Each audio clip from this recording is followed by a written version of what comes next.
Yeah, most terrifying legend that I ever heard was that of the Stick Indian. Now, the Stick Indian comes from the Northwest Native American tribes, and to them, they do not like to talk about this thing. But I heard one story that comes out of Washington State. There was this girl named Serena. Now, Serena and her six friends decided for her 18th birthday that they were going to go on this camping trip. So they headed out towards Mount Rainier to this spot that they had camped several times before. They get there, they set up camp, and they start drinking. Well, it starts to get late, and they build this really big campfire. As they're sitting around the campfire, they begin to tell ghost stories. And one by one, each person goes and tells a story. Well, it gets to Serena. And Serena says, "This is a story that my great grandmother told me. It's an old Native American legend. Apparently, there were these things called the Stick Indians. Now, the Stick Indians were this normal tribe that lived peacefully amongst the other tribes until one year they had this very bad winter, and there were no rabbits, no deers, nothing to hunt. So they began to starve, and they lost all this weight. Their skin, was pulling up against their bones. Their eyes sank into their face.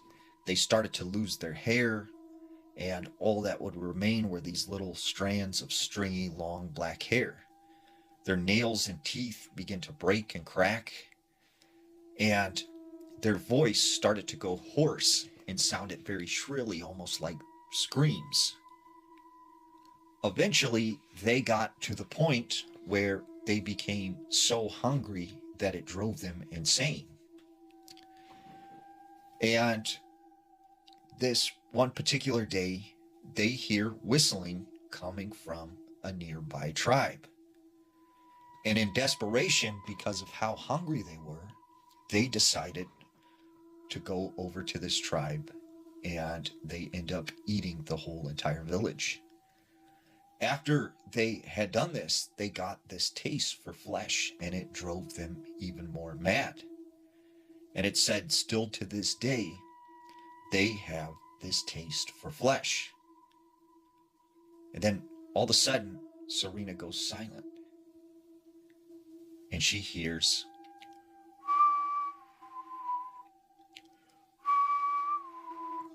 whistling.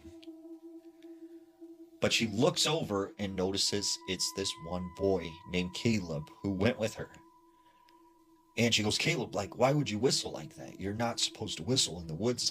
This is how you draw these things in. You're not supposed to do that." And Caleb goes, "Oh, I don't believe any of that. That's like a bunch of hocus pocus jazz, And he starts taunting her.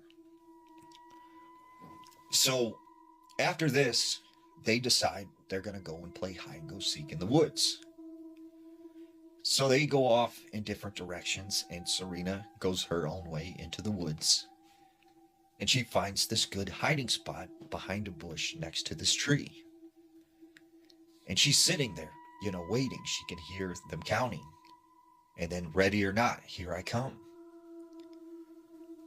And all of a sudden, she starts to hear what sounds like footsteps walking towards her.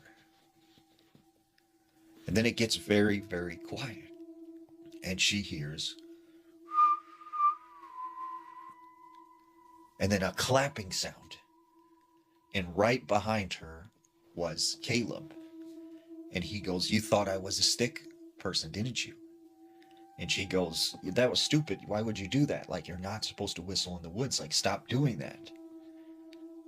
And she said, right as she was talking to Caleb, she looks up, and there is this tall man that's skinny, with his skin, close to his bones.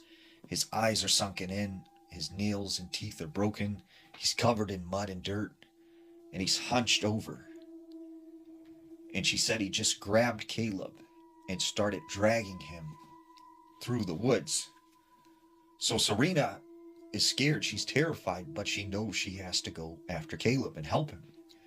She runs in his direction where this thing is dragging him through the woods. Finally, this creature stops and he just starts eating Caleb. And when he finishes eating on Caleb, he stops and all of a sudden he turns his head and he looks directly at Serena. He's got blood on his face. He's got what looks like pieces of flesh in his teeth. And he starts crawling towards Serena. And he gets within a couple inches of her and he starts sniffing up her leg and up the side of her body. But then all of a sudden, he turns and just runs off into the woods. And as he's running away, all you hear is